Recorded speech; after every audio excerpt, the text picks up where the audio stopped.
All right, let's just jump right in. We need to talk about artificial intelligence. You see it everywhere, right?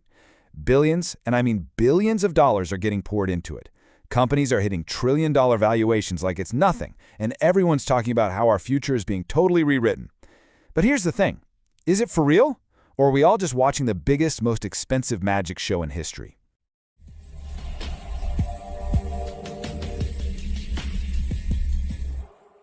And that really gets us to the heart of what we're trying to figure out here. Is this AI explosion the next internet? A genuine revolution?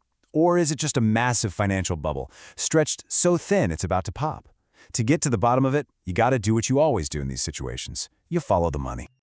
And believe me, there is a ton of money to follow. I mean, just look at last year alone.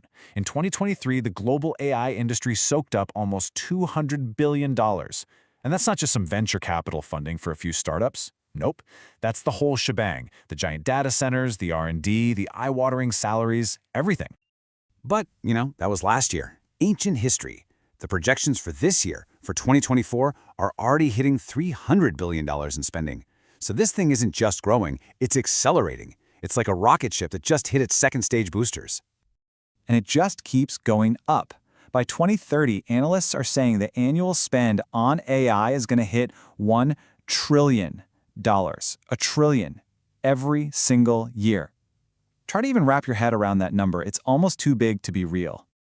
So yeah, $1 trillion fire hose of cash is being aimed at this one industry. But at what exactly?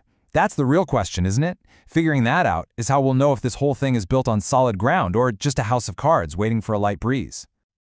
Okay, so let's get our detective hats on. In this first part, we're going to track that $1 trillion fire hose and see exactly who's holding it, where they're pointing it, and what they're actually buying with all that cash. So who are the big spenders? Well, it's pretty much the lineup you'd expect. You've got your tech titans, Microsoft, Google, Amazon, Meta.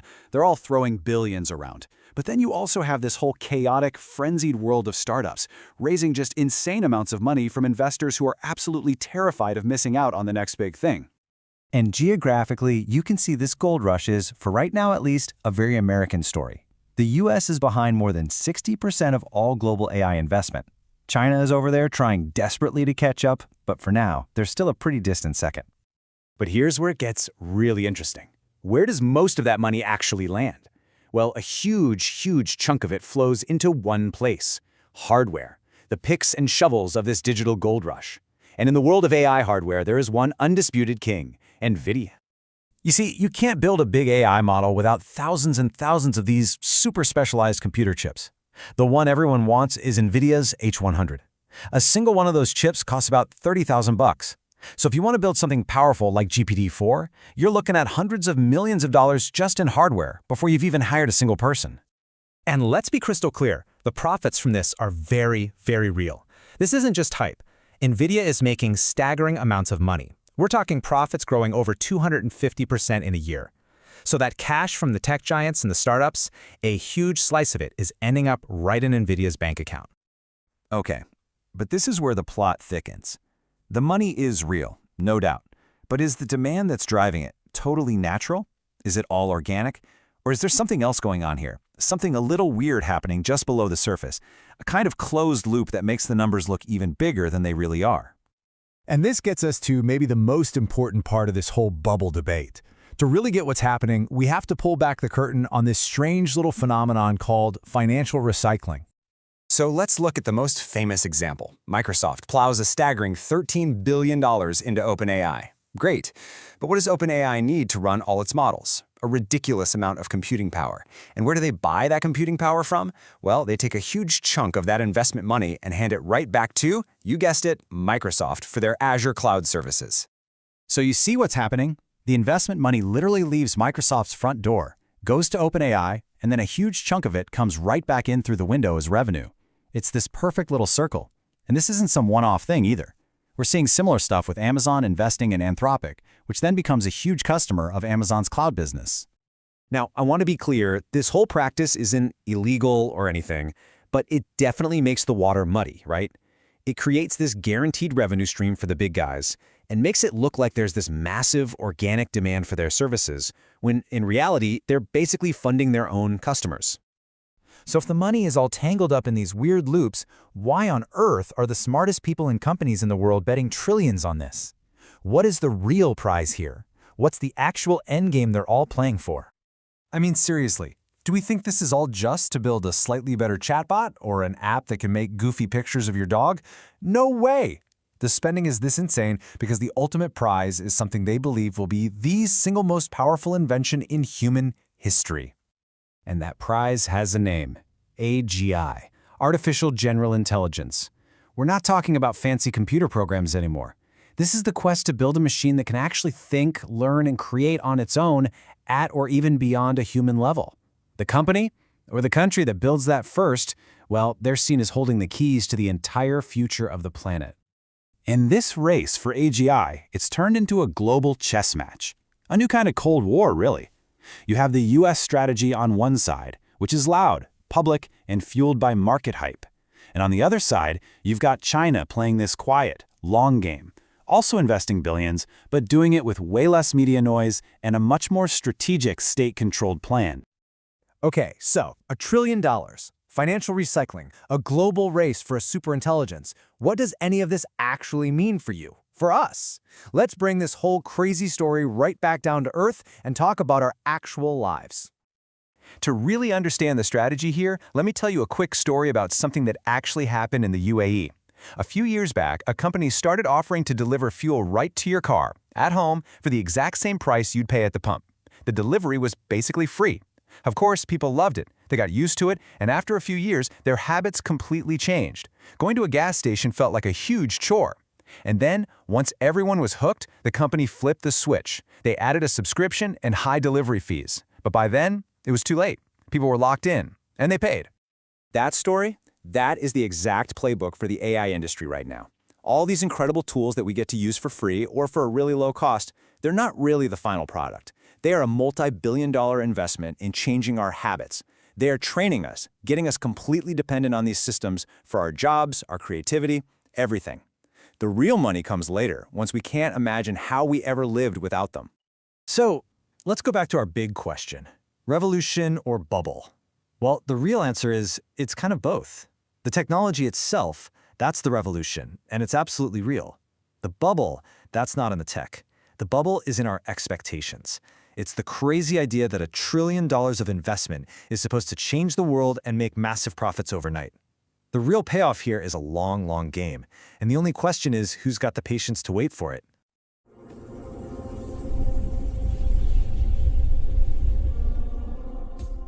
Welcome to the Deep Dive. Today, we're tackling probably the biggest story in finance and tech right now, the AI boom. That's right. Is this incredible surge of money, this, massive capital infusion, is it the start of a genuine revolution like the internet was? Or is it just, a massive financial bubble getting bigger every day? That's the core tension, isn't it? Revolution versus maybe a ruse. Our goal here really is to cut through all that hype. Yeah, the noise. Exactly. Yeah. We're going straight to the facts, the official figures, the investment data, the contracts, trying to understand the actual dollars behind this $1 trillion AI promise. Okay, let's jump right in then. To really get a handle on the scale of this bet, you've got to follow the money, right? So let's look at the hard data. Spending numbers are just... No.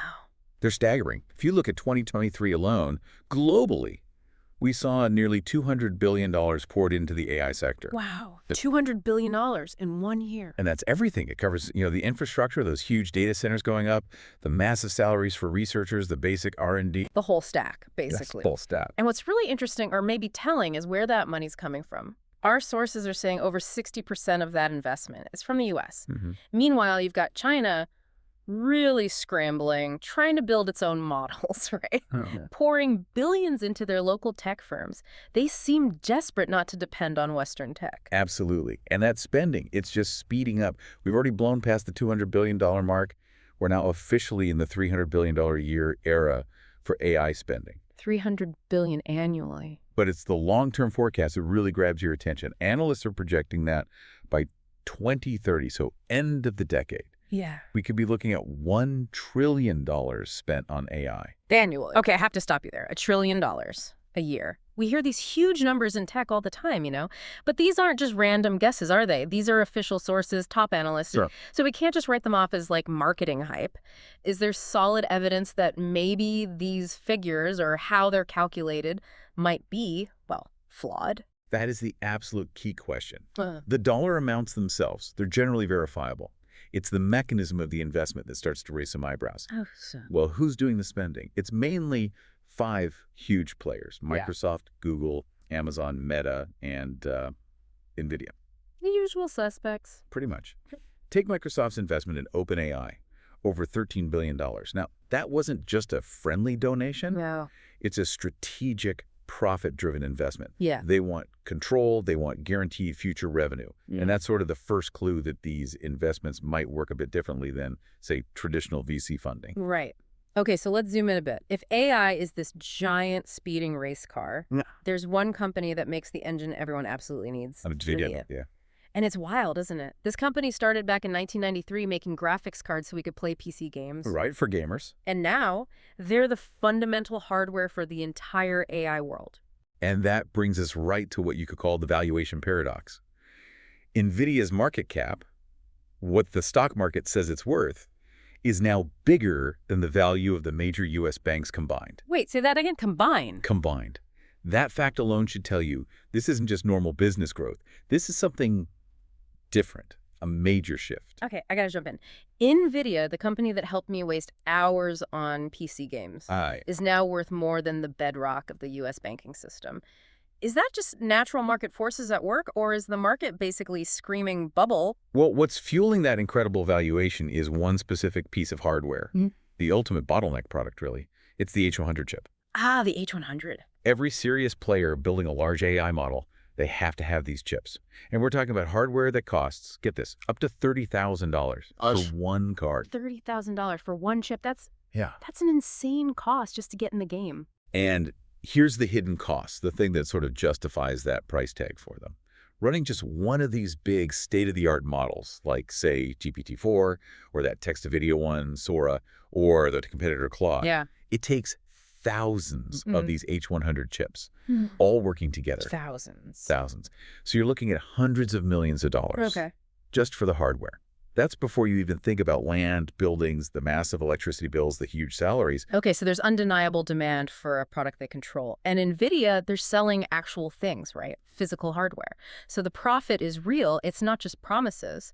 I mean, they made over $24 billion in profit in 1 year, and their annual profit growth was over 250%. That sounds pretty solid. And that's the crucial point. Nvidia's profits, absolutely real. Verifiable. They're shipping hardware, building data centers, fulfilling actual contracts. That's always a But the analysts who are shouting, unsustainable, they're not really arguing about whether Nvidia is making money. They're questioning where the money to buy all that expensive equipment is actually coming from.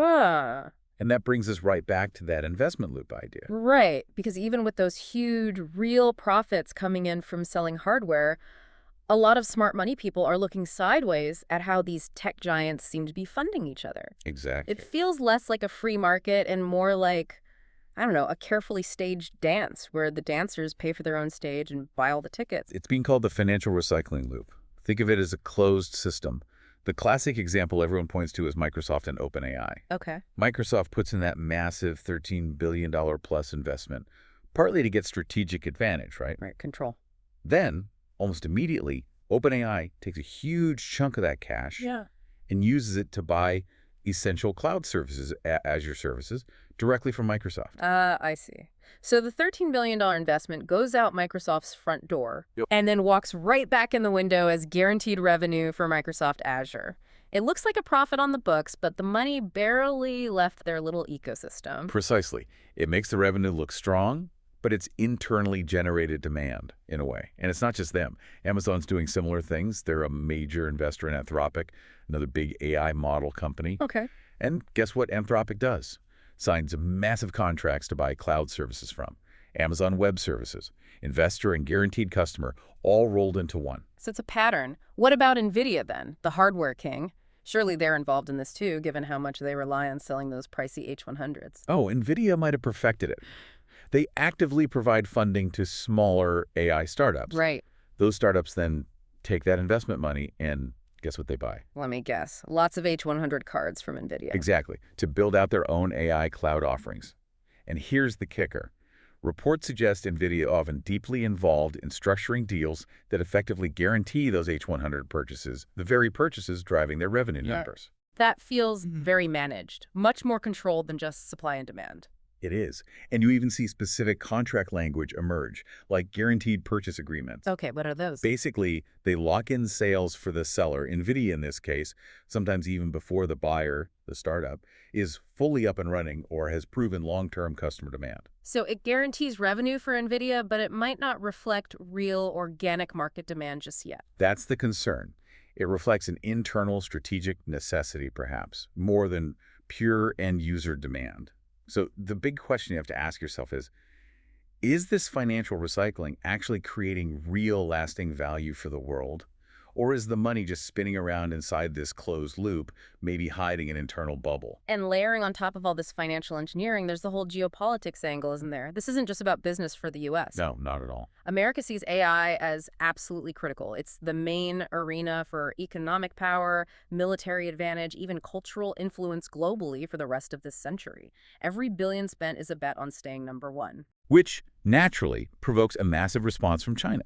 You see companies like Baidu, Alibaba, SenseTime, they're pouring billions into developing their own AI, building huge data centers, creating rivals to things like ChatGPT. But they seem quieter about it, less hype than in the West. They are working more in low voices, as some reports put it, less media fanfare, maybe, but the investment scale is just as enormous. They're determined not to be left behind. And this global tech arms race, it's sent the stock market absolutely haywire. We've seen AI-linked stocks jump, 500% in just 2 years. 500%. And that's where many analysts see the real immediate bubble risk. Why there specifically? Because the stock price is shooting up like a rocket before the massive, widespread, game-changing profits have actually materialized for most companies. Right. It reminds people of the dot-com bubble back in 2000. Remember Pets.com? Companies with huge valuations based almost entirely on hype and future promises, not solid business models. Yeah, a lot of air in that bubble. When stocks jump 500% in 2 years, that gap between today's reality and tomorrow's dream, that's pure speculation territory. But the dream they're chasing, the reason for all this spending and speculation, it's huge. They're not just trying to make a better spreadsheet program. Not even close. They're aiming for the holy grail. Artificial general intelligence, AGI. Exactly. AI that can think, learn, and perform any intellectual task a human can, maybe even better. That's the promise of the fourth industrial revolution they keep talking about. If they achieve that, well, that changes everything. It would. But AGI, if it's even possible, will need resources on a scale we've never seen before. And there's one cost that often gets swept under the rug in all the excitement. Yeah. Energy. The power consumption. It's enormous. Yeah. We now have credible reports confirming that these global AI data centers collectively are consuming more electricity than some entire countries. Wow. More power than a whole country. That needs repeating. That has to have real-world consequences, right? Like it's already impacting electricity prices in some U.S. states, which then affects the price of everything else. It absolutely does. It starts to feel less like just a tech race and maybe more like a resource depletion race, too. It adds this whole other layer of questions about sustainability, doesn't it? It really does. But, okay, let's step back. We see these huge numbers, these potential red flags. It's easy to just call it mania. But the people putting billions into this, they're not naive. They're some of the smartest investors in the world. Yeah, they have all the data, all the calculators. So why do they keep pouring money into this potentially precarious structure? What's the thinking? The consensus among them seems to be that this is a moment of profound structural transformation, a fundamental shift in the global economy. Okay. They don't just see AI as another product or service. They see it as the new foundation. Like electricity was over a century ago. It's going to underpin everything else. So the fear is missing out. Massively. They are terrified of being locked out later if they don't get in now. Investing heavily in AI, for them, is almost like the ultimate insurance policy against becoming irrelevant in the future. Okay, so if there is a correction, if some of these bubbles do pop, we're probably not looking at one giant overnight crash like the dot-com bust where everything just vanished. Most analysts think that's unlikely. Because unlike 2000, there is real groundbreaking tech development happening alongside the hype this time. Right. The tech is actually working in many cases. Exactly. So instead of one big implosion, it's more likely we'll see, let's call them small bubbles, forming and bursting. Small bubbles? Yeah, built on specific, overblown expectations. Maybe a company promises AGI way too soon, investors get too excited, the stock gets wildly overvalued based on that promise, then reality hits. And that specific stock or sector corrects sharply, not the entire AI ecosystem at once. Let's bring this home for the listener. You might be sitting there thinking, okay, high finance, Silicon Valley drama, what's that got to do with me? But it does, right? Even if you're listening, say, in the Gulf region, where there's also huge AI investment happening, why should you worry if the U.S. tech market just gets a little cold? Because it's all connected. The global economy is one big, intricate system now. If there's an AI recession, even just a significant correction in the U.S., that fear, it spreads instantly. How? Global stock markets react immediately. Venture capital funding dries up, not just in the U.S., but everywhere. Big, ambitious tech projects get put on hold. Tech companies, even successful ones in places like the Gulf, might face hiring freezes or layoffs. High-paying jobs could be at risk. Because confidence evaporates. Exactly. At the end of the day, the economy runs on confidence. On emotion, really. And fear is contagious. When people get scared, they pull back their money. Everyone does. Okay, I want to leave you, the listener, with a quick story, a local analogy that kind of illustrates the long game these companies might be playing. A few years back, here in the UAE, there was a company Oh, yeah, I remember this. that offered free fuel delivery right to your home, same price as the gas station, no delivery fees, no subscription, totally free for 5 years. It seemed crazy. They must have lost a fortune. A huge upfront investment, definitely running at a loss. But what happened? People got used to it. The convenience was amazing. It completely changed their habits, their routines. They got well-programmed. Hooked on the convenience. Then, after 5 years, the company flipped the switch, introduced expensive subscriptions, high delivery fees. But by then, it was hard for people to go back. Driving to the gas station felt like a chore. The convenience had fundamentally altered their expectations. And those later subscription fees more than paid back the initial losses. Way more. And the AI boom feels like it's playing a similar long game. You're getting all these amazing tools, often for free or very cheap right now. Yeah. They're changing how you work, how you create, how you connect. It's a massive investment they're making. Sometimes the investment isn't just about getting your money later. It's about investing in changing your mind, your habits, your reliance on their platforms. Yeah, so AI isn't just a cool chatbot or an image generator. It feels more like a whole new infrastructure being laid down almost invisibly under everything we do. The bubble maybe isn't just in the stock prices, but also in our own expectations, this rush for AGI tomorrow, for instant results. And if those smaller bubbles do burst, well, we'll likely rebuild. But maybe the next time around we'll be a bit more aware of the financial scaffolding holding it all up. So the final question we want to leave you with is this. Looking at the facts, the spending, the hype, the real tech, do you see AI primarily as that undeniable revolution, or mostly as a giant financial bubble? Or is it maybe something else entirely, something more complex?